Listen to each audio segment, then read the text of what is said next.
Coffee पर कुरुक्षेत्र में आज 80 पर जो मंथन हुआ है ना, उस पर बात होगी, क्योंकि ये मंथन जो है वो आज से शुरू नहीं हुआ है, बल्कि ये 4 जून के नतीजे आने के बाद से मंथन पर मंथन, मंथर पर मंथन, बैठकों पर बैठ के जैसे तारीख पर तारीख की बात होती है, कुछ ऐसा ही हो रहा है। लेकिन इसमें से क्या वो सोल्यूशन निकलेगा, क्या वो फॉर्मूला निकलेगा जो बीजेपी की नैया पार लगाएगा 2027 में और उत्तर प्रदेश में खोई हुई जमीन को लौटाएगा?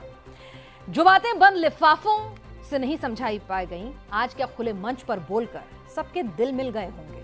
कह तो दिया है कि फोन कर लिया करो, सबके पास स्मार्टफोन है, आपसी झगड़े सुलझाओ, एक हो जाओ, लेकिन क्या इससे बात बनेगी? इसी पर चर्चा आज हम करेंगे। हमारे साथ खास मेहमान जो हैं वो जुड़ चुके हैं। अवधेश जी सीनियर जर्नलिस्ट हमारे साथ हैं, राजीव तुरी जी हमारे साथ हैं, पॉलिटिकल एनालिस्ट, हमारे साथ शांतनु जी हैं, पॉलिटिकल एनालिस्ट। आप सभी का स्वागत है इस कॉफी में। कॉफी के साथ कुछ ऐसी चर्चा करेंगे जो चर्चाएं जो हैं चर्चा के भीतर की चर्चा। तो अवधेश जी, आज जिस तरह के अंदाज में योगी जी नजर आ रहे थे, वो कह रहे थे बैकफुट पे नहीं जाना है, फ्रंट फुट में आ गई पार्टी। देखिए, मैं आ रहा था तो मैंने एक तुकबंदी पढ़ी। वो ये है कि मैं अपनी आंखों पर चश्मा चढ़ाकर देखता हूँ, हुनर जितने हैं सब आजमा कर देखता हूँ, मगर दिखता उतना ही है जितना वो दिखाता है। तो ये जो इस समय उत्तर प्रदेश का आज का मंथन था, योगी आदित्यनाथ की जो यूएसपी रही है वो कानून और व्यवस्था रही है, और इसमें कोई दो मत नहीं है कि अगर 2017 के पहले और आज की उत्तर प्रदेश की हम तुलना करते हैं तो बिल्कुल कोई तुलना नहीं हो सकती है। वो एक उनका बड़ा यूएसपी रहा है, और उस यूएसपी ने 2022 में उनको जिताया था। और लेकिन जबकि 2022 का जो चुनाव था ना, वो मैं घूम रहा था उस समय, वो बड़ा संकेत था बीजेपी के लिए खतरे की घंटी का। मेरी पर्सनल भी भेंट हुई थी तो मैंने कहा था आप लोगों को 160-65 से ज़्यादा सीटें आज की हालत में नहीं आएगी, अयोध्या की आप 5 सीट भी हार सकते हैं। अच्छा। ये मैंने स्पष्ट, जो है जोगी जी नहीं मिले, केशव प्रसाद मौर्य जी मिले, तो नहीं भाई साहब ये स्थिति नहीं है। मैं घूम के देख रहा था, बाद में समझ में आई। लेकिन हुआ क्या उस समय कि लोगों को फिर लगा कि समाजवादी पार्टी आ गई तो ऐसे ही गुंडों का राज आ जाएगा, फिर मुसलमानों का वर्चस्व हो गया। तो लास्ट में लोगों ने, लेकिन समाजवादी पार्टी को अपने इतिहास में विधानसभा में, जबकि उसकी सरकार थी तब भी इतने वोट नहीं आए थे, उतने वोट आए, 111 सीटें आई, जो इन लोगों को उम्मीद नहीं थी। आप चुनाव का देखेंगे तो अभी जो कुछ इस समय बात हुई है, अब उस पर टिप्पणी तो यही की जा सकती है कि थोड़ा ज्यादा खुल के बात होनी चाहिए थी, क्योंकि आज तो खुल्लम खुल्ला सबको दिल की बात कहने का मौका मिला, वो भी कैमरे भी थे, मंच भी था, 3000 कार्यकर्ता भी थे। हाँ, 3000 कार्यकर्ता थे। लेकिन इस प्रकार की स्थिति में हमारे देश की जो परंपरा है या चरित्र है, उसमें नेता के सामने दिल में बात रहते हुए भी ऐसे सार्वजनिक रूप से खुल के कोई नहीं बोलता है। वो तो जब आप अकेले में बात करेंगे तभी वो बात हो सकती है। इसलिए मैं कह रहा हूँ कि भारतीय जनता पार्टी को लोगों ने नहीं हराया है। भारतीय जनता पार्टी के कार्यकर्ता उदासीन थे, कहीं कहीं विरोध में थे, और ये ऐसी चीजें थी कि जिस कारण जो नैरेटिव जो अभी राजनीतिक प्रस्ताव में भी है और भाषण भी दिया गया कि आरक्षण का झूठ फैलाया गया, संविधान खत्म होने का झूठ फैलाया गया, बात है झूठ फैलाए गए। लेकिन आपके कार्यकर्ताओं ने इस नैरेटिव को खंडित कर क्यों नहीं किया? आपकी सोशल मीडिया टीम ने क्यों किया? क्योंकि गांव में और मोहल्लों में ना कार्यकर्ता बहस करता है, लोगों के बीच जाता है। अगर वो घर में बैठ गया है तो एक पक्षीय नैरेटिव चलता है। तो कार्यकर्ता क्यों बैठ गए थे, क्यों उन्होंने काम नहीं किया? ये मूल बात थी उनको चिंता करने की। उस पर अभी तक कोई चिंता नहीं दिखी है। जो कुछ भी हो रहा है एक सामान्य सा कांग्रेस जो पहले करती थी, कांग्रेस की शैली में हर चुनाव के बाद सोनिया जी की पार्टी हारती थी और सोनिया जी के साथ एक मंथन होता था, प्रस्ताव आ जाता था कि आप लोग बैकफुट पर ना। आप कह रहे हैं बीजेपी अब कांग्रेस वाले अंदाज तुली साहब काम कर रही है कि जहां पे परसेप्शन के लिए रिपोर्ट्स मांगी जाती हैं, कमेटियां बैठाई जाती हैं, लेकिन धरातल पर बहुत कुछ बदलेगा, ना तो बंद लिफाफे वाली रिपोर्ट से और ना ही ये खुल्लम खुल्ला मंच पर दिल की बात कहने से। नहीं, मुझे लगता है कि मैं अवधेश जी ने जो कहा उससे बहुत अधिक इत्तेफाक नहीं रखता हूँ। अच्छा, बीजेपी जो पार्टी है वो टॉप डाउन पार्टी नहीं है, ऊपर से चलेगा और नीचे आएगा, वो नहीं है। ये बोथ वे कम्युनिकेशन है, नीचे से कम्युनिकेशन ऊपर जाता है, ऊपर से नीचे आता है। एक जमाने में फीडबैक सबसे स्ट्रांग माना जाता था। अभी भी वैसा ही है। अभी भी फीडबैक में कहीं कोई गलती नहीं हुई है, कहीं कोई कोताही नहीं होती है। और उससे पहले एक छोटी सी बात, भीलों ने वन बांट लिया और राजा को पता भी नहीं चला, तो लगभग वैसी सी स्थिति इस चुनाव में हुई। मगर मुझे लगता है कि बीजेपी की एक बहुत बड़ी एक यूएसपी ये भी है कि करेक्शन बहुत जल्दी होता है। आपको सार्वजनिक मंचों पर कार्यकर्ता भी अपना विरोध प्रकट करता हुआ नहीं दिखता, ऐसा बीजेपी के कार्यकर्ता का प्रशिक्षण है। नहीं, लेकिन वहां तो आप व्यक्तिगत देखिए रूप पूर्व से- मंत्री विधायक खुलकर कह रहे हैं, सहयोगी एक बार नहीं दो बार पत्र लिख रहे हैं, ये बदले हुए मिजाज है, हार के साथ बदले आते हुए हैं। नहीं है, अपना अपना क्या है कि कभी कभी कुछ लोग ओवरबोर्ड चले जाते हैं, मगर कोई बीजेपी केवल विधायकों और पूर्व मंत्रियों की पार्टी नहीं है ना। ग्राम स्तर पर एक बात से मैं सहमत हूं, इस चुनाव में कार्यकर्ता कुछ उदासीन था, उसके कुछ अलग अलग कारण थे। उसका एक कारण ये भी था कि एक जो 400 पार का नारा और एक ऐसा माहौल बना जो इंडिया शाइनिंग मूवमेंट हो गया शायद भाजपा का इस चुनाव में, कि उससे कार्यकर्ता को लगा कि जीत ही रहे हैं, कोई दिक्कत नहीं है। और फिर एक इस बात का समर्थन शायद अवधेश जी भी करेंगे, जब 2004 का चुनाव था, उस चुनाव में भी वाजपेयी जी अच्छे आदमी है, स्थानीय एमपी नहीं भी जीतेगा तो वाजपेयी जी तो प्रधानमंत्री बन ही रहे हैं, ये एक नैरेटिव उस समय भी बिल्ट हुआ था। देखिए बात और यहाँ पर लगभग वैसा पुलिस सही साहब, अभी हुआ। और बात इतनी उसका नहीं थी। और तीसरी बात ये है, एक बात और, देखिए बीजेपी का मेरा ऐसा ये मानना है कि भाजपा का कम्युनिकेशन जो है ये पिछले 10 साल में पहले भी बहुत अच्छा नहीं था, परंतु ये 2019 से 24 तक का जो कम्युनिकेशन था वो बहुत पुअर कम्युनिकेशन रहा है। वो अपने आप में एक बहुत बड़ी समस्या है। वो चीज़ों को बहुत अधिक या जिस तत्परता और शीघ्रता के साथ एड्रेस करना चाहिए उतना एड्रेस नहीं कर पाए, अपनी चीज़ें ठीक से कम्युनिकेट नहीं कर पाए। अब मान लीजिए एक नैरेटिव बिल्ड करने की कोशिश की आरक्षण वाली, जिसका अभी रेफरेंस भी आज के भाषणों में भी लेकिन उत्तर reference प्रदेश में सिर्फ नैरेटिव काम किया हो ऐसा नहीं है शांतनु नहीं, जी। narrative- नेता आपस में लड़ रहे थे, संगठन और सरकार के बीच में दूरी थी। आज केशव प्रसाद मौर्य ने आज भी कहा कि संगठन ऊपर है सरकार से। तो इतनी सिंपल थ्योरी तो नहीं थी कि सिर्फ उनका नैरेटिव ही चल गया, आपके अंदर भी बहुत कुछ चल रहा था। किसी भी चुनाव में सिंपल थ्योरी होती भी नहीं है, पर चुनाव एक, जैसे हम लोग मैथ्स की इक्वेशन पढ़ते थे, एक बड़ी मल्टी वेरिएबल कॉम्प्लेक्स इक्वेशन है। जो आज की जो बैठक हुई मेरे ख्याल से वो काफ़ी बड़ी प्रक्रिया का एक तरह से समापन है। तो पहले हर सीट पे पैनल बना के भेजा गया, उन्होंने रिपोर्ट दी। और देखिए, जब आपको पता है कि आप मंच पे हैं, आप माइक पे हैं, वीडियो कैमरे पे, तो आप हर बात नहीं बोलेंगे ना। ये तो इसमें बड़ी कोई गूढ़ बात नहीं है, इसमें कोई गूढ़ बात नहीं। तो अगर हम उस भाषण से बहुत ज्यादा निकालने की कोशिश करें और कहें कि अरे इस भाषण में तो वो नहीं बोला, थोड़ी साधारण सी बात है, नहीं बोलेगा ना भाई।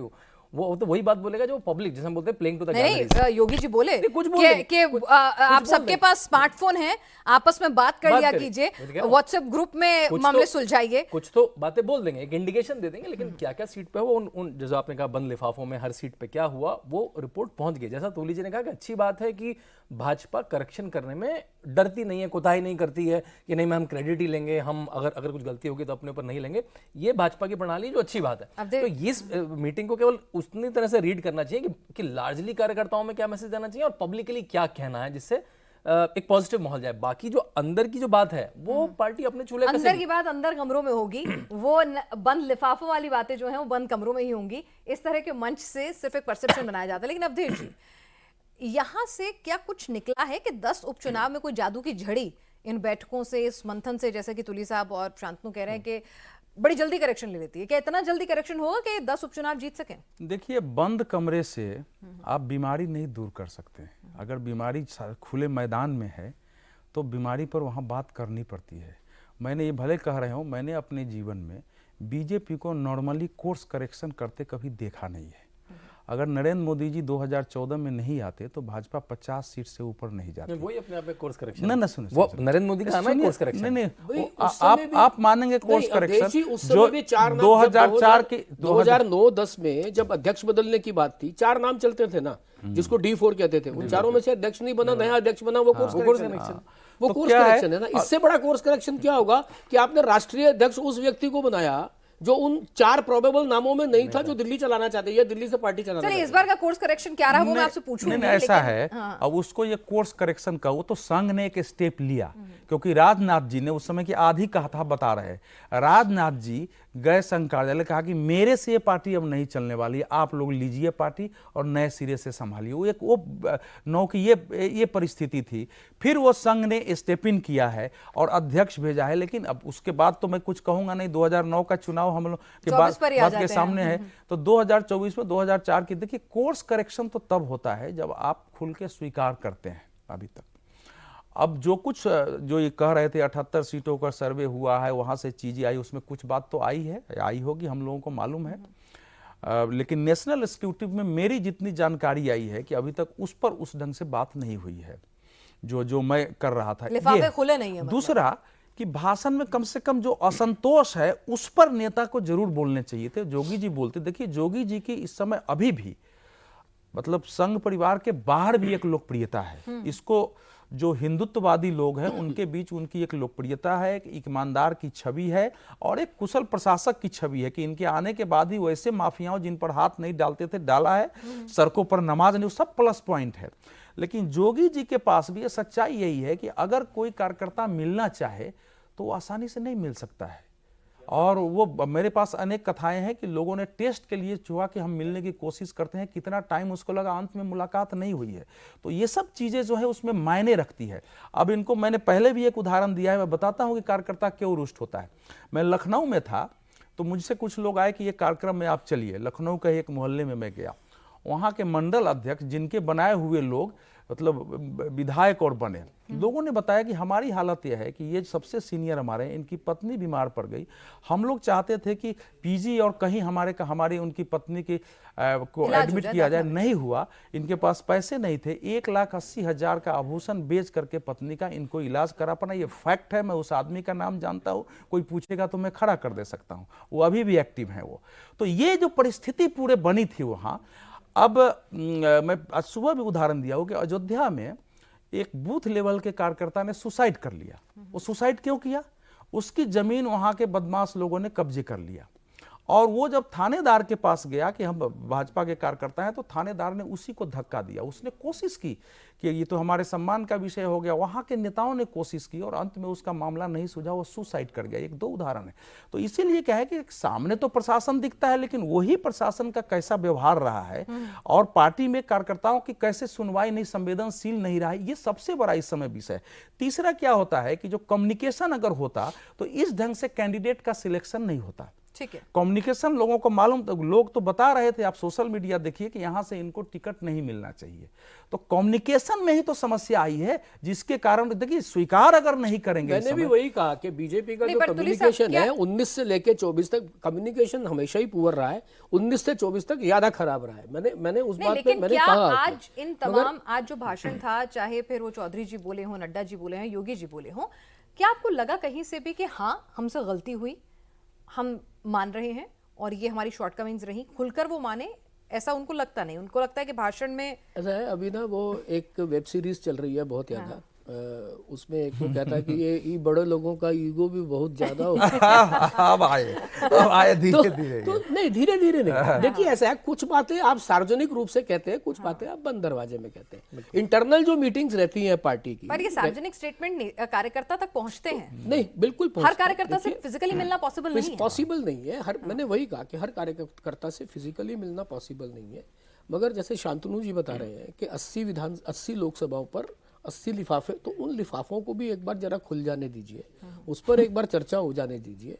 और मुझे लगता है कि देखिए बीजेपी कोर्स करेक्शन चुनाव आ गए, अगर अभी तक नहीं खुलकर और अगर उस पर कुछ नहीं हुआ है तो उपचुनाव में भी दिक्कत आ जाएगी। शांति नहीं, आप उपचुनाव की बहुत अधिक चिंता मत कीजिए। आप देखिए, आप उपचुनाव भाजपा किसी भी एक जनरल इलेक्शन में जो रिजल्ट रहा है उसके बाद उपचुनाव उन्हीं सीट्स पर हुआ है, तो भाजपा का रिजल्ट बहुत अच्छा नहीं रहा है, क्योंकि उसका उस चुनाव का बिल्कुल जो ओवरऑल टोन एंड टेक्सचर होता है, वो उस चुनाव का बिल्कुल टोन टेक्सचर अलग होता है, और जनरल इलेक्शन का या किसी भी उस राज्य के पूरे चुनाव का भी जो टोन और टेक्सचर है वो अलग होता है। टारगेट ये उपचुनाव नहीं है, 2027 है। बिल्कुल 2027 और 2029 है। मुझे लगता है कि पार्टीज जो है वो इतना छोटा सोच करके, और देखिए दूसरी बात यह है कि कोई छोटी पार्टी हो ना, आप सड़क पे जब अपन साइकिल चलाते हैं तो सीधी साइकिल चला करके घुमाना, एकदम उठाई और आपने घुमा दी। जब बड़ा ट्रॉला होता है 1 40 फुट का, तो वो ट्रॉले को घुमाने के लिए बहुत समय जाता है, उसको घूमने में भी समय लगता है और घूमने में समय जाता है। तो आज भाजपा वो जनसंघ नहीं है ना जिसकी, या वो भाजपा नहीं है जिसकी दो सीट्स हैं और एक बहुत छोटा सा जिसका दायरा है। तो एक और दूसरा क्या है कि कम्युनिकेशन जो with in the party communication है, ऊपर नीचे दाएं बाएं सब जगह चर्चा करके ही निर्णय होते हैं। ये मेरा विश्वास है, क्योंकि मैंने बहुत सारी चीज़ें ऑब्जर्व भी की हैं, और वहाँ पर अगर आप कुछ कहते हो तो उसका असर होता है। मैं ये नहीं मानने को तैयार हूँ कि ये सब चुनावों के बाद जो ये सब मुद्दे निकल करके आ रहे हैं, इस पर इम्प्लीमेंटेशन या इसका ध्यान नहीं रखा जाएगा। इसका पहले भी हार के बाद, मंथन होने के बाद कोर्स करेक्शंस हुए हैं और उसके बाद पार्टी दोबारा जीतने की स्थिति में आई है और इस बार भी होगा। और पार्टी, मुझे लगता है कि देखिए, दूसरा, हम सब जो लोग यहाँ बैठे हैं ना, हम सब पार्ट टाइमर्स हैं। माने दिन में 1 घंटा 2 घंटा, वहाँ जो लोग हैं ना वो 24 में 48 घंटे राजनीति करने वाले लोग हैं। तो उनकी दुकान की उनको ज्यादा चिंता है, हमारे से तो कम से कम ज्यादा चिंता है। पर कई बार क्या होता है ना कि बर्ड्स आई व्यू चाहिए होता है, तो बाहर का मैं आउटसाइड पार्ट टाइमर नहीं हूँ। सुनिए एक लाइन, मैं पार्ट टाइमर नहीं हूँ, मैं 24 आवर मैं आपको एक्सेप्शन मान लेता हूँ, इसी पर दृष्टि रखता हूँ। मैं पार्ट टाइमर नहीं हूँ, मैं पूरा ध्यान रखता हूँ, लोगों से कम्युनिकेट करता रहता हूँ, हर पार्टी के कार्यकर्ताओं से संपर्क में रहता हूँ और थोड़ी बहुत जो है सही सूचना मेरे को आप फुल टाइम पार्टनर और आप फुल टाइम पत्रकार, और आप भी हाफ टाइम नहीं। सुनिए मैं इनके बारे में आप फुल टाइम पत्रकार और पार्ट टाइम राजनीतिज्ञ हो ना जी, इतना तो कह सकता हूँ। ये आप फुल टाइम राजनीति वाले हो गए अब। नहीं, राजनीति को जानने के लिए होता है और इनको भी मैं पार्ट टाइम नहीं मानता हूँ। ये एक मतलब एक मैच्योर कार्यकर्ता की तरह कि कुछ निगेटिव न निकल जाए जिससे आगे दुष्परिणाम हो, ये भूमिका निभाने की ये दोनों लोग कोशिश कर रहे हैं। अच्छा, और उस भूमिका से क्षति ज्यादा होगी। अगर जो काम बीजेपी के आला नेता कर रहे हैं वही काम हो रहा है। कैसे निकलेगा? अगर मान लीजिए सार्वजनिक मंच पर गुस्सा निकालने से क्या होगा, आप मुझे ये बताइए। अगर पिनाज त्यागी को किसी कारण गुस्सा है, मैं सामने अगर वो बात नहीं बोलूंगा कि ये गुस्सा इसका सही है, और या जिसके बारे में गुस्सा है उसको डांटूंगा नहीं, तो वो गुस्सा जल्दी खत्म होता नहीं है। ये सामान्य व्यक्ति के व्यवहार का है, वो सामूहिक व्यवहार में भी होता है। मुझे ऐसा लगता है, मुझे इसमें ऐसा लगता है, मान लीजिए मेरा और शांतनु का या मेरा और आपका किसी एक मुद्दे पर विभेद है या मतभेद है, तो मैं कमरे में बैठ करके सुझाऊंगा ना, मैं सार्वजनिक रूप से चप्पल में ना कि ट्वीट लेकिन दिक्कत ये हो रही है ना कि सोशल मीडिया पे पोस्ट डाल के और मोहल्ले में लोगों को इकट्ठे करके। ठीक कह रहे हैं आप, लेकिन शांतनु जी और तुली साहब, दिक्कत तो ये हो रही है ना कि बीजेपी में आजकल जो पहले कभी नहीं होता था, अब आपके विधायक कह रहे हैं कि जी 2027 जीतना मुश्किल हो जाएगा, फिर आप कोर्स करेक्शन करके उनका बयान बदलवाते हैं। सुनिए, उसके बाद आपके पूर्व मंत्री कह देते हैं भाई इतना भ्रष्टाचार, बीजेपी जो भ्रष्टाचार मुक्त भारत की बात करती है, उसके पूर्व मंत्री कह देते हैं, फिर आप उनका बयान बदलवा के सामने आता है। कल आप ही के कार्यक्रम में बताया था कि भाजपा पार्टी कितनी बड़ी। मैं एक बार, मुझे आप आधा मिनट दीजिए, मुझे फिर बताने दीजिएगा बिना टोके। भाजपा 4000 विधायक होते हैं पूरे देश में, 2000 विधायक एनडीए के पास है ना। तो अगर आप 2 विधायक पे, मैं स्टैटिस्टिक्स का भी स्टूडेंट रहा हूं, मैंने बहुत सारे सर्वे करे हैं, तो उसमें हम सैंपल साइज लेते हैं। आप 2 विधायक से 3 विधायक से चटपटी खबर तो बना सकते हैं, लेकिन उससे अगर राजनीतिक व्यू बनाए तो मैं उसे बचकाना भी नहीं कहूंगा। तो इसलिए कि एक विधायक ने ये कहा, उसने वो कहा, उससे नहीं, उनके पास 250 विधायक हैं, उसमें से कितनों ने कहा ऐसी बात? साइजेबल सैंपल है क्या? 50% ने ऐसा कहा क्या? इसलिए चटपटी खबर बन सकती है, ट्वीट चलेगा, आपकी क्लिप चलेगी, उसने ये कहा, उसने मोती सिंह ने ये कह दिया, उसने कह दिया। ऐसे लोग बहुत सारे आते रहते हैं, जाते रहते हैं। अनुशासित पार्टी है। आपने क्या अखिलेश यादव को माइक छीनते नहीं देखा है क्या? अपने पिताजी से पार्टी छीनते नहीं, उसे कहते हैं सामने आकर सार्वजनिक पार्टी फाड़ना, उसे कहते हैं सार्वजनिक मंच पे। देखिए, आज के अगर भाषण सुने तो भाषण में क्या कहा? योगी आदित्यनाथ ने कहा कि शायद हम बहुत ज्यादा ओवर कॉन्फिडेंस में थे, अपने आप को माना। भाई ये कौन, आपने किस नेता को कहते सुना है? उन्होंने आपने खुद कहा कि भाई आपके पास फोन है, सबसे बात करिए, अपने मनमुटाव बताइए, यानी उन्होंने कह दिया कि हमारे मनमुटाव थे। भूपेंद्र चौधरी आए, उन्होंने कहा, उन्होंने क्या कहा? उन्होंने बड़ी इंपॉर्टेंट बात कही। उन्होंने कहा कि हम कार्यकर्ताओं का सम्मान करेंगे और कार्यकर्ताओं का सम्मान मेरे लिए बिल्कुल सुप्रीम है। तो उन्होंने संगठन की तरफ से भी कहा। तो देखिए, कोर्स करेक्शन बिल्कुल होगा। और अगर आपको पता हो तो योगी आदित्यनाथ एक टिपिकल पार्टी बैकग्राउंड से नहीं आते हैं, है ना। वो कभी मंडल अध्यक्ष, जिला अध्यक्ष, प्रदेश अध्यक्ष, चुनाव प्रभारी नहीं रहे हैं। वो 26 साल की उम्र में सांसद बन गए। वो अलग बात है कि उनकी जो आइडियोलॉजी मैच थी वो बिल्कुल परफेक्ट। एक समय बीजेपी का विरोध करके, एक समय कई बार वो अपने इलाके में टिकट दिलवाने के लिए भाजपा का विरोध में कि टिकट में अपने हिसाब से। खबरें तो ऐसी भी हैं कि उनका भी विरोध होता है। बिल्कुल होता होगा। देखिए, नेता चलिए, अवधेश जी, 4 लोगों के परिवार में आपके यहाँ क्या जो न्यूज लाइन है बिल्कुल सेट हो जाती है कि एक आदमी ने कहा बिल्कुल सेट हो गई। विरोध होना तो अच्छी बात है, तभी तो मंथन होगा, चीज निकलेगी। अगर एक आदमी की बात सुनी जा रही है तो फिर तो वो हाईकमांड कल्चर हो गया। हाईकमांड कल्चर तो नहीं होना चाहिए। तुली साहब कह रहे हैं सब चंगासी वाला मामला चल रहा है यहाँ पे। ऐसा नहीं, चलिए, वो कह रहे हैं कि 10 उपचुनाव पे उनकी नजर नहीं है। वो कह रहे हैं कि बीजेपी के लिए टारगेट में 10 उपचुनाव नहीं है। क्या वाकई में बीजेपी अफोर्ड कर सकती है इस स्टेट पर इन 10 उपचुनाव को लेट इट गो करना? ये वर्तमान भाजपा के केंद्रीय नेतृत्व द्वारा बार बार दिए गए वक्तव्यों के विपरीत है। वो कहते हैं कि हम छोटे से छोटे चुनाव भी उसी तरह लड़ते हैं। तो इसलिए ये तो बीजेपी का, नरेंद्र मोदी और अमित शाह के नेतृत्व वाली जो बीजेपी है उसका एक कैरेक्टर नहीं है। देखिए उत्तर प्रदेश, आप कल्पना करिए उत्तर प्रदेश में पिछले ही अगर सीटें आ गई होती जितना पिछली बार थी केवल, तो बीजेपी 270 के आसपास तो पहुंच जाती ना। तो उत्तर प्रदेश की पराजय इतना सामान्य नहीं है जिसको हल्के। 22 जनवरी को अयोध्या की प्राण प्रतिष्ठा के समय मैं वहाँ था, देश भर से मेरे पास फ़ोन आ रहे थे और मैंने वहाँ जो देखा है मैंने उस पर लिखा भी, बोला भी है कि एक युग परिवर्तन जैसा वहाँ वातावरण है। जिस ढंग से लोग आ रहे थे, गरीब आदमी सब, छोटे हर प्रकार के उम्र के लोग आ रहे थे और भारत से मुझे सूचना मिली थी। वैसी परिस्थिति में नरेंद्र मोदी के होते हुए, योगी आदित्यनाथ के होते हुए अगर बीजेपी वहाँ अपनी सीट लाने में सेकेंड रैंक की पार्टी बनती है उत्तर प्रदेश जैसे में, तो इससे बड़ा आघात तो पार्टी के लिए इस समय कुछ हो ही नहीं सकता है।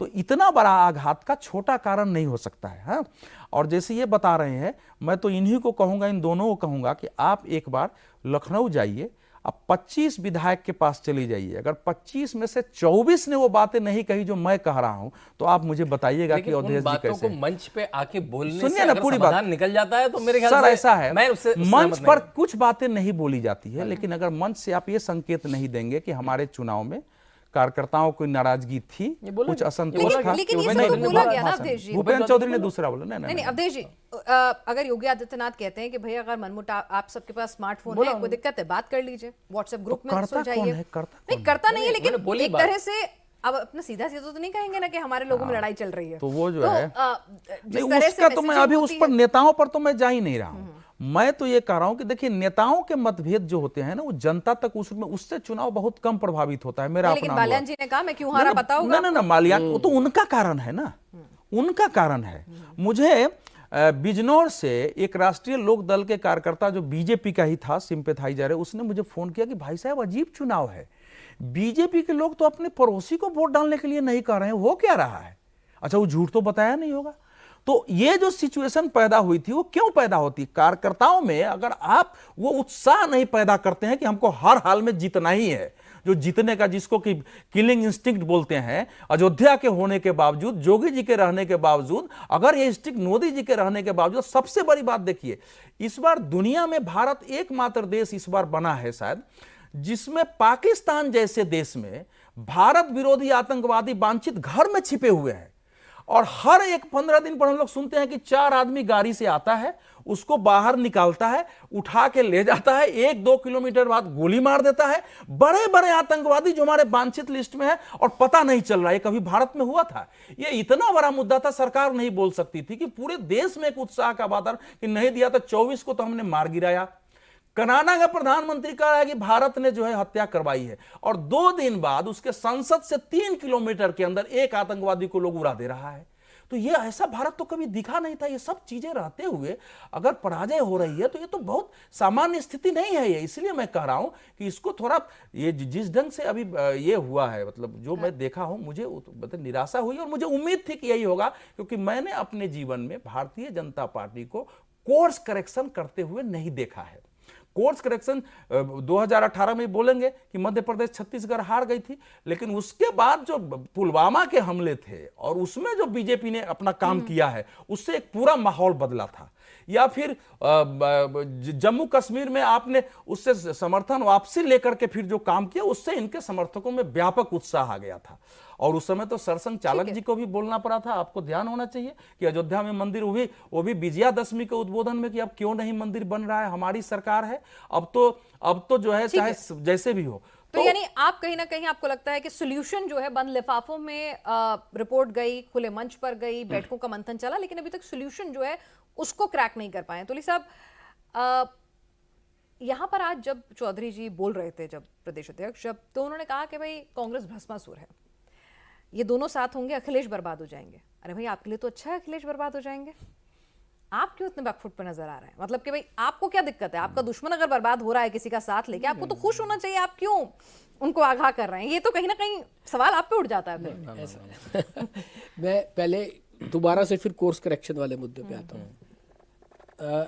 1980 में जब भारतीय जनसंघ भारतीय जनता पार्टी बना तो गांधीयन सोशलिज्म से शुरू हुआ। बिल्कुल। और वहां से स्टेटेड पॉलिसी थी, स्टेटेड पॉलिसी, रिटर्न पॉलिसी थी। समय के साथ कोर्स करेक्शन हुआ और वो वापस पंडित दीनदयाल उपाध्याय के अंत्योदय पे आया और हिंदुत्व पे आया, दोनों पे आया। तो वो कोर्स करेक्शन वाली जो बात अवधेश जी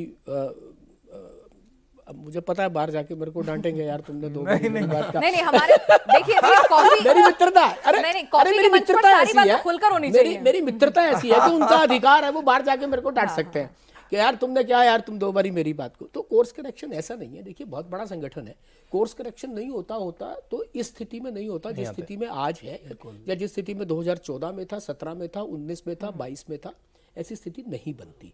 कोर्स करेक्शन नहीं होता तो शायद जब बाबरी ढांचा गिरा था और उसके बाद 5 सरकारें हटने के बाद हारे थे, वापस नहीं जीतते अगर कोर्स करेक्शन नहीं होता। तो पहली बात तो ये है कि ये पार्टी में चर्निंग चलती रहती है।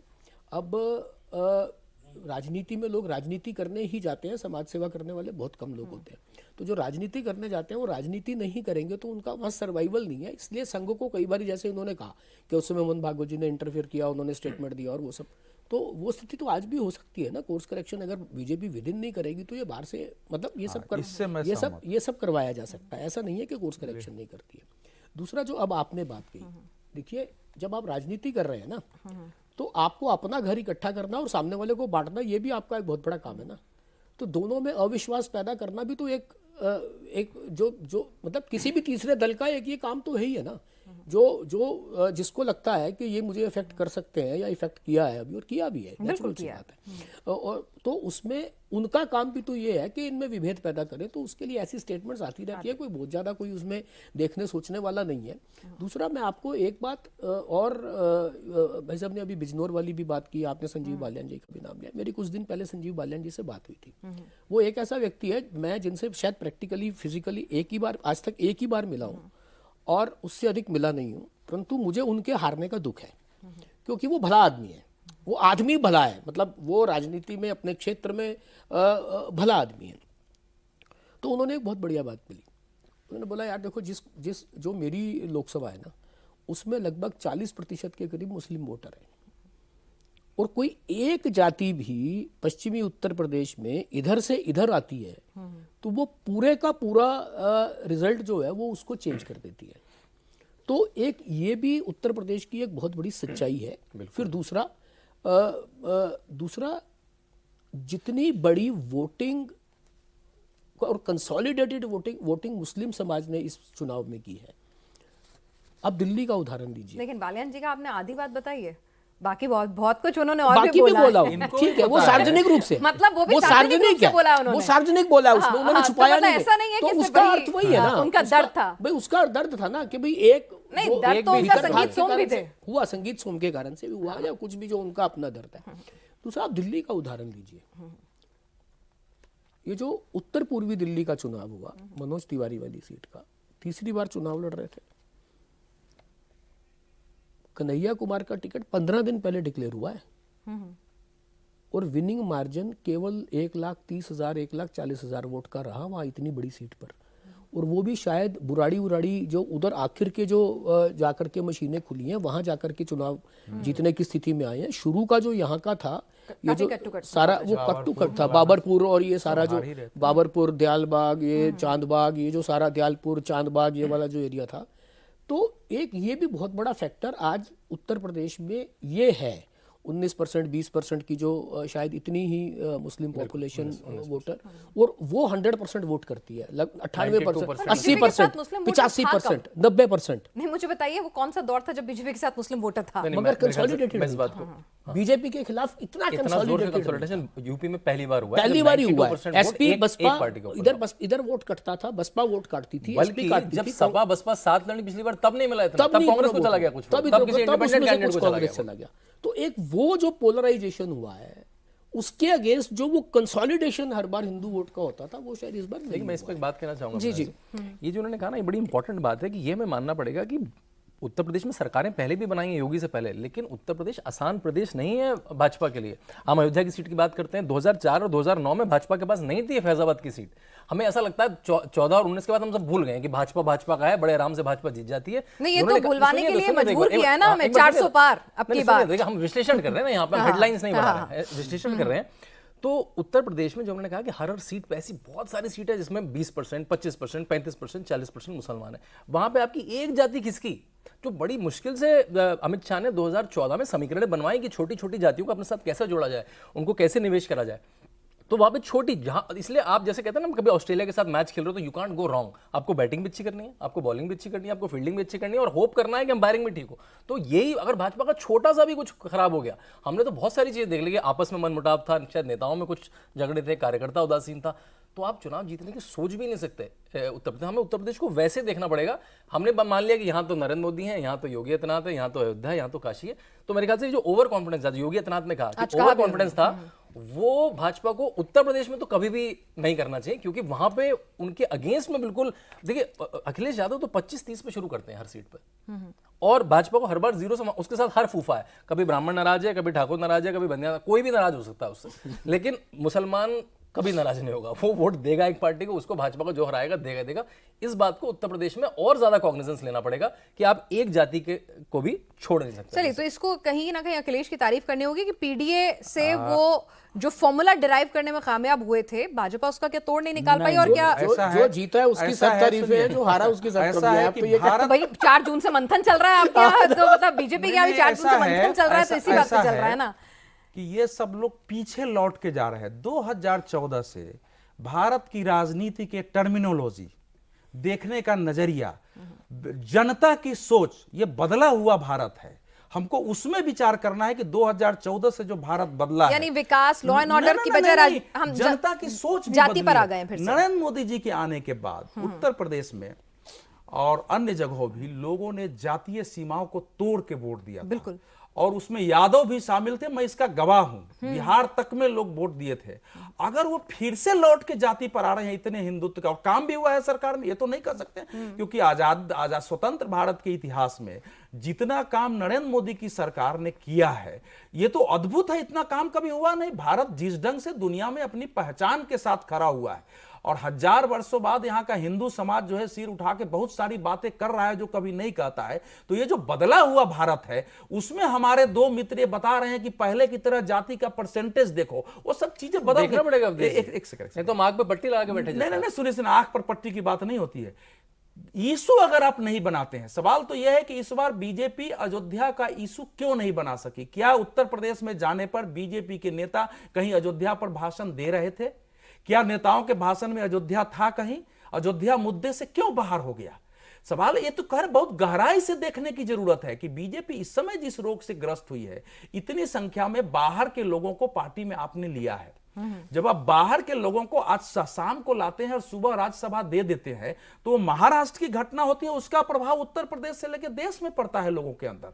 और उत्तर प्रदेश में भी किसी एक व्यक्ति को जाति के आधार पर आप राज्यसभा भेज देते हैं तो उससे उसका असर पड़ता है। आप देखेंगे, हमको तो गए थे भाई, अशोक चौहान और आरपीएन सिंह के राज्यसभा देना तो साधारण कार्यकर्ता के बीच का विषय था। 5-10% जो कार्यकर्ता होते हैं ना, वो महत्वाकांक्षा अपनी भी रखते हैं कि हमको जो है। दूसरा, हम हिंदुत्व की बात करते हैं, अयोध्या की बात करते हैं, तो सामने जो उम्मीदवार है जिसको हम सामने, उसमें भी तो अयोध्या और हिंदुत्व देखना चाहिए, उसमें भी तो नरेंद्र मोदी दिखाई देना चाहिए। तो अगर इस लेवल पर काम हुआ है तो एक सीरियस इशू है, सीरियस बीमारी आई है जिसको बहुत आसानी से हम नहीं टाल सकते हैं। इसलिए भाजपा का अब का जो मूल्यांकन होगा वो 2014 के पहले का नहीं होगा। देश बदल चुका है। कांग्रेस जो है यूपी से साफ हो गई। कांग्रेस आज भी अकेले, अगर समाजवादी पार्टी नहीं रहे तो कांग्रेस की हैसियत क्या है? वहां कुछ नहीं है। तो इसीलिए इस समय की परिस्थिति में हमको आज देश काल परिस्थिति, इसलिए जब लोग जब बोलते हैं तो मुझे उसमें बोलना पड़ता है, उसके अनुसार अगर विश्लेषण नहीं होगा गहराई से। अब इस समय बीजेपी में कई लोग मिलते, इस बार तो आरएसएस सक्रिय नहीं था। देखिए, आरएसएस की जो अपनी भूमिका थी मतदाता जागरूकता का, राष्ट्र के आधार पर लोगों के लोक जागरण का, उसने अपना काम किया है। वो काम उसने किया है। तो ये भी एक गलतफहमी देश भर में फैलाई जा रही है जो हम जगह जगह सुन रहे हैं। बीजेपी के लोग भी ऐसे ही बोल रहे हैं। तो वो तो उन्होंने अपना काम किया है, लेकिन आपके जो काम थे वहां कहां त्रुटि रह गई है, ये बहुत सोचने की जरूरत है कि आपके मुद्दे क्यों नहीं बने, और राहुल गांधी और अखिलेश यादव या ममता बनर्जी के मुद्दे क्यों बन गए कि दलित वोट उधर जा गया कि हमारा आरक्षण और संविधान खत्म हो जाएगा। ठीक है, यहाँ पर नैरेटिव और कम्युनिकेशन वाली जो बात है ना जी, कि भाजपा का कम्युनिकेशन जो है, बीजेपी का कम्युनिकेशन जो है, वो कभी भी आप देखिए, आप जितनी मर्जी पॉलिटिकल पार्टी हो जाएंगे, मगर आप 140 करोड़ लोगों तक आप अपने कार्यकर्ताओं के दम पर एकदम से नहीं पहुंच सकते। जो मास कम्युनिकेशन के जो बाकी साधन हैं, आपको उन साधनों का उपयोग नैरेटिव बिल्डिंग के लिए करना पड़ेगा, जिसमें कहीं ना कहीं इस चुनाव में थोड़ी चूक हुई है। और मुझे लगता है कि वही, जैसे मैंने पहले कहा आपको, कि बीजेपी एक टू वे कम्युनिकेशन वाली पार्टी है, top to bottom, bottom to top, दोनों जगह पर कम्युनिकेशन होता है। और इसमें मेरा तो विश्वास है कि बीजेपी कोर्स करेक्शन करेगी, ना करने का कोई कारण नहीं है। मैं फिर दोबारा एक बात दोहरा रहा हूँ कि हम लोग जो हैं वो ऑब्जर्वर्स हैं, वो लोग प्लेयर्स हैं। तो वो लोग प्लेयर्स हैं, तो उनको वहाँ रह कर के बहुत ज़्यादा और अब जब और जीत के समय, तो जब आप लगातार जीत रहे होते हो तो आपको अपनी कमियां हमें भी नहीं दिखती, आपको स्वयं भी समझ में नहीं आती। मगर जब आपको एक झटका लगता है तो ये कोर्स करेक्शन के लिए झटका है। और मुझे लगता है कि इसमें से शांतनु, अगर उपचुनाव को टारगेट करके चलना है, चलिए आप अपनी बात भी कहेगा, लेकिन उपचुनाव चलिए ठीक है, आप उसको नजरअंदाज नहीं कर सकते, बिल्कुल कर नहीं सकते। उपचुनाव, मैं कह रहा सारी प्रक्रिया उसके लिए नहीं है। हाँ ठीक है, प्रक्रिया उसके लिए भले ना हो, लॉन्ग टर्म आपका गोल हो, लेकिन जो इमीडिएट गोल है उसे आंखों से आप हटा नहीं सकते। बिल्कुल नहीं सकते, क्योंकि और परसेप्शन के और लिए उससे फिर और perception बनेगा। परसेप्शन बनेगा, कार्यकर्ताओं का जोश, सामने का गठबंधन को मजबूती, तो आप उसको इग्नोर नहीं कर सकते। तो क्या करे बीजेपी कि भाई वाकई में ये जो उपचुनाव है इसमें ये गलतियां जो हैं वो कम से कम नहीं नजर आए। देखिए, मैं अवधेश जी की बात से पहली बार कार्यक्रम में एग्री कर रहा हूँ कि भाजपा ने 14 और 19 में क्या करा, जो जाति को मैं कैसे तोड़ूं, मैं किसी तरह से कंसोलिडेट करूंगा, तो उन्होंने दो तरह से तोड़ा। एक तो अपना नया वर्ग बनाया, लाभार्थी, मतलब अच्छी सरकार चलाएंगे, लाभार्थी इसलिए वोट करेगा क्योंकि उसका घर मिला है, उसको टॉयलेट मिला है, उसको सड़क मिली है, उसको कानून मिला है, इसलिए वोट करेगा। दूसरा, हिंदुत्व पे कंसोलिडेट करा, जब वो वोटर जाए तो वो हिंदू की तरह सोचे और लाभार्थी की तरह सोचे, क्योंकि उसका जीवन बदला। और जहाँ पे इसमें हल्की सी भी गड़बड़ होगी, मैं बार बार इस बार हल्की सी गड़बड़, क्योंकि वहाँ पे चांस नहीं है मिस्टेक का, क्योंकि वो तो आदमी दूसरा 30 पे खड़ा है, वो 100 मीटर की लड़ाई पे तो 30% वोट लेके बैठा, उसको तो बस एक जाति खिसकी, किसी भी, चाहे वो संविधान बदल दो, चाहे आरक्षण खत्म हो जाएगा, या फिर अयोध्या में जो नारा मैंने खुद अपने कानों से सुना कि ना अयोध्या ना काशी, जीतेगा अवधेश पासी, जहां पे वो इस तरह की नैरेटिव आएगा उसको रोकना पड़ेगा ही पड़ेगा। और जहां आपने कहा उपचुनाव की बात, ये सारी प्रक्रिया शायद उपचुनाव के लिए नहीं, लेकिन उपचुनाव एकदम नैरेटिव बनाएगा। कल का उपचुनाव जो हुआ कई हुआ, उसमें क्या आता है, इंडी ब्लॉक 10, भाई इंडी ब्लॉक है कौन, टीएमसी कैसे इंडी ब्लॉक है, जो अलग चुनाव लड़ता है, संसद में आपके विरोध में खड़ा होता है, आम आदमी पार्टी कैसे इंडी ब्लॉक है जो अकेले लड़ती है। लेकिन हर पेपर ने, मतलब इसे कहते हैं डिसऑनेस्ट रिपोर्टिंग। आप लिखिए ना भाई, कांग्रेस इतना जीती, टीएमसी इतना जीती, इंडी ब्लॉक कैसे है भाई, वो किस तरह से, किस परिभाषा से इंडी ब्लॉक है। दूसरा, ये जो लाभार्थी वाला कॉन्सेप्ट है ना, ये भी मेरे को, देखिए, जो एक समय जो प्रिविलेजेस होती है ना, वो फिर थोड़े समय के बाद वो राइट बन जाती है। वो आज का आपको हाँ, बार-बार नया देना। हाँ, वो आपको हर बार तो ये मेरा हक है, इसके आगे क्या दूं, इसके आगे और क्या, व्हाट नेक्स्ट। देखिए, ये वसुंधरा राजे वाला जो राजस्थान का चुनाव था, मेरे कुछ मित्र उस चुनाव में भाजपा के लिए कुछ काम वाम करने के लिए हमारे कॉलेज के दिनों के मित्र गए थे। मैंने उनसे पूछा, मैंने कहा यार क्या तुम्हारा क्या ऑब्जर्वेशन है, रिजल्ट नहीं आया था अभी, उससे पहले जब वो वापिस आए तो एक आध से मैं मिला, तो उन्होंने कहा यार हमारा ऑब्जर्वेशन ये है कि पार्टी जीत नहीं रही। मैंने कहा यार ऐसा क्यों, वहाँ तो इतने करोड़ लाभार्थी हैं, इतनी स्कीम्स हैं, ये है वो है, फलान ढमकान। बोले वो सब तो ठीक है, मगर कार्यकर्ता उदासीन है, लाभार्थी को घर से उठा करके वोट देने ले जाएगा कौन। तो आज भी भाजपा और लेफ्ट, ये दोनों कार्डर बेस्ड पार्टी है, कार्यकर्ता आधारित पार्टी है।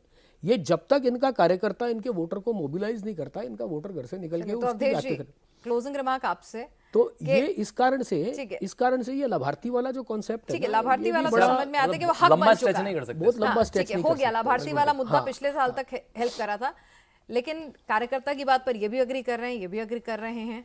तो भाई कार्यकर्ता को कैसे मनाएगी पार्टी इतने कम वक्त में, किस तरह से उसको दोबारा से चार्ज अप करेगी? और ये बात सिर्फ कार्यकर्ता तक सीमित है या फिर कार्यकर्ता के ऊपर बैठा नेता और उसके साथ वाले नेता की लड़ाई भी है? और जाति उत्तर प्रदेश में, बिहार में आप इग्नोर नहीं कर सकते, ये भी कह रहे हैं नतीजा।